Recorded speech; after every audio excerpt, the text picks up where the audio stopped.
स्वागत है prime news धरनी हिंदी में, जहां हम लाते हैं दिन का सबसे बड़ी खबरें, दुनिया भर की ताजा तरीन घटनाएं, भारत, ओडिशा, खेल, वित्त और विज्ञान से जुड़ी महत्वपूर्ण जानकारी, सब कुछ एक ही जगह। तो चलिए जानते हैं आज की 20 सबसे महत्वपूर्ण खबरें। बीजेपी सांसद ने प्रियंका गांधी को 1984 लिखा बैग भेंट कर किया कांग्रेस पर वार। बीजेपी सांसद अपराजिता षडंगी ने प्रियंका गांधी को 1984 के सिख विरोधी दंगों की याद दिलाने वाला बैग दिया। यह बैग खून से लथपथ 1984 लिखा हुआ था, जिसे प्रियंका ने पहले लेने में हिचकिचाहट दिखाई, लेकिन बाद में स्वीकार कर लिया। प्रधानमंत्री मोदी बोले, भारत और कुवैत के बीच शांति और स्थिरता के साझा हित। प्रधानमंत्री नरेंद्र मोदी ने वेस्ट एशिया में शांति और स्थिरता पर कुवैत के साथ साझेदारी की बात कही। कुवैत की 43 वर्षों में पहली यात्रा के दौरान वे कुवैती नेतृत्व के साथ भविष्य की साझेदारी का रोड मैप तय करेंगे और भारतीय प्रवासियों से भी मुलाकात करेंगे। भारत ने बांग्लादेश के विवादित बयान पर जताई करी आपत्ति। MEA ने दी नसीहत। बांग्लादेश के अंतरिम सरकार के सलाहकार महफूज आलम द्वारा भारत के हिस्से को जोड़ने के सुझाव पर भारत ने करी आपत्ति जताई। MEA ने बांग्लादेश को सार्वजनिक टिप्पणियों में जिम्मेदारी बरतने की सलाह दी और दोनों देशों के संबंधों को बनाए रखने पर जोर दिया। मुंबई नाव हादसे में लापता 7 वर्षीय जोहान का शव 3 दिन बाद बरामद। मुंबई के नाव हादसे में लापता 7 वर्षीय जोहान पठान का शव 3 दिन बाद मिला। इस दुर्घटना में 14 लोगों की मौत हुई थी, जिसमें नेवी कर्मी भी शामिल थे। तेज समुद्री धाराओं के कारण तलाशी अभियान बेहद चुनौतीपूर्ण रहा। हरदीप पुरी और शशि थरूर में जॉर्ज सोरोस को लेकर 2009 के डिनर पर तकरार। हरदीप पुरी ने शशि थरूर पर 2009 में न्यूयॉर्क में जॉर्ज सोरोस को डिनर में शामिल करने का आरोप लगाया, जिसे थरूर ने अपने पुराने मित्र के रूप में वर्णित किया था। थरूर ने जवाब में कहा कि डिनर में सोरोस को शामिल करना पूरी तरह उचित था। शराब नीति घोटाले में अरविंद केजरीवाल पर मुकदमे की मंजूरी। आपने मांगी अनुमति पत्र की कॉपी। दिल्ली के पूर्व मुख्यमंत्री अरविंद केजरीवाल के खिलाफ शराब नीति घोटाले में मुकदमा चलाने की मंजूरी पर आपने इसे भ्रामक बताया और ईडी से अनुमति पत्र सार्वजनिक करने की मांग की। भाजपा ने आरोपों को सही ठहराते हुए जांच का स्वागत किया। शीतकालीन सत्र समाप्त। लोकसभा की उत्पादकता 57%, राज्यसभा 40% पर सिमटी। शीतकालीन सत्र शुक्रवार को साइन डाई समाप्त हुआ, जिसमें विवाद, विपक्षी विरोध और कानून निर्माण का मिश्रण देखा गया। लोकसभा ने 58% और राज्यसभा ने 40% उत्पादकता दर्ज की। सत्र के दौरान संविधान यात्रा पर बहस और विवादित टिप्पणियों पर तीखी राजनीति देखी गई। अनियमित बारिश से धान खराब होने पर किसानों को मुआवजा देगी ओडिशा सरकार। ओडिशा सरकार ने शनिवार को कहा कि बंगाल की खाड़ी में बने डिप्रेशन से लगातार हो रही बारिश के कारण फसलों के नुकसान पर किसानों को मुआवजा देने पर विचार किया जा रहा है। राज्य सहकारिता मंत्री प्रदीप बलसमंत ने कहा कि मंडियों में धान की सुरक्षा के लिए व्यवस्था की गई है, लेकिन बारिश से फसल अंकुरित हो सकती है। बारिश थमने के बाद सूखा धान मंडियों में खरीदा जाएगा। भुवनेश्वर में ज्वेलरी दुकान में चोरी, 2 किलो चांदी और 20 ग्राम सोना उड़ाया। भुवनेश्वर के चकेसिहानी मार्केट स्थित सुवर्णा ज्वेलरी और वर्कशॉप से चोरों ने 2 किलो चांदी और 20 ग्राम सोना चुरा दिया। चोरी के दौरान सीसीटीवी कैमरे भी नष्ट कर दिए गए। पुलिस ने जांच शुरू कर दी है। ओडिशा सरकार का कड़ा संदेश। न्यू ईयर पर शराब नियम उल्लंघन करने वालों के खिलाफ होगी सख्त कार्रवाई। ओडिशा सरकार ने नए साल की जश्न के दौरान शराब नियमों के उल्लंघन पर कड़ी कार्रवाई की चेतावनी दी है। आबकारी मंत्री ने शराब की अवैध बिक्री और हुड़दंग पर कड़ी नजर रखने की बात कही है।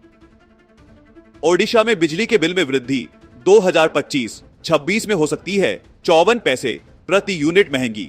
ओडिशा में बिजली के बिलों में वृद्धि की संभावना है, जहां 2025-26 में थोक बिजली मूल्य में 54 पैसे प्रति यूनिट की बढ़ोतरी हो सकती है।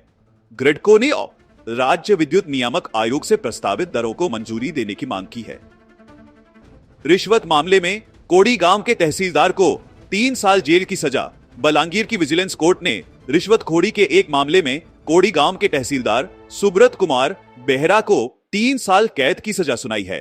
उन्हें 2020 में जमीन रजिस्ट्री के लिए 20,000 रुपए की रिश्वत लेते हुए पकड़ा गया था। रूस के कजान में 9/11 जैसी ड्रोन हमले की घटना उच्च आवासीय इमारतों को निशाना बनाकर एयरपोर्ट अस्थायी रूप से बंद। रूस के कजान शहर में यूक्रेनी ड्रोन हमले से कई उच्च आवासीय इमारतों को नुकसान हुआ और एयरपोर्ट को अस्थायी रूप से बंद कर दिया गया। इस हमले में कोई जानमाल का नुकसान नहीं हुआ, जबकि रूस और यूक्रेन के बीच मिसाइल हमलों के बाद तनाव और बढ़ गया है। गुआम में 7 चीनी नागरिकों को अवैध प्रवेश के आरोप में गिरफ्तार। अमेरिकी मिसाइल परीक्षण के दौरान पकड़े गए। गुआम में 7 चीनी नागरिकों को अमेरिकी मिसाइल रक्षा एजेंसी द्वारा एक नए रडार का परीक्षण करते वक्त अवैध रूप से प्रवेश करने के आरोप में गिरफ्तार किया गया। इन गिरफ्तारियों में 4 लोग सैन्य प्रतिष्ठानों के पास पाए गए, जबकि गुआम में मिसाइल हमलों से सुरक्षा के लिए एक नई रक्षा नेटवर्क बनाने की योजना है।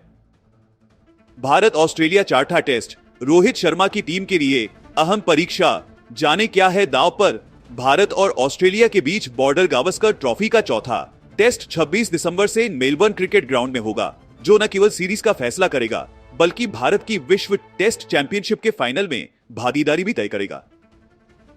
पृथ्वी शॉ को मेरी दूसरी मौका, मुंबई क्रिकेट संघ ने कप्तान बनाया, लेकिन यह एक डाउनग्रेड। विजय हजारे ट्रॉफी से बाहर होने के बाद पृथ्वी शॉ को मुंबई क्रिकेट संघ द्वारा पुलिस इन्विटेशन शील्ड 2024-25 के लिए 18 सदस्यीय टीम में शामिल किया गया है, जहां उन्हें कप्तानी दी गई है। हालांकि यह टूर्नामेंट उनकी प्रतिभा के हिसाब से छोटे स्तर का है, लेकिन यह शॉ के लिए अंतिम मौका साबित हो सकता है। जीएसटी काउंसिल बैठक, इंश्योरेंस पर बदलाव टाला, यूज्ड ईबे और छोटी कारों पर 18% जीएसटी की सिफारिश। 55वीं जीएसटी काउंसिल बैठक में वित्त मंत्री निर्मला सीतारमन ने तैयार पॉपकॉर्न पर 5%, प्री पैक पॉपकॉर्न पर 12% और कैरेमल पॉपकॉर्न पर 18% जीएसटी की सिफारिश की। साथ ही इंश्योरेंस पर जीएसटी सुधार प्रस्ताव को अगली बैठक तक टाल दिया गया और यूज्ड ईबे और छोटी कारों पर 18% जीएसटी लगाने की सिफारिश की गई। यूरोपीय संघ में गैर टैरिफ बाधाएं भारतीय व्यापार में रुकावट डाल रही हैं।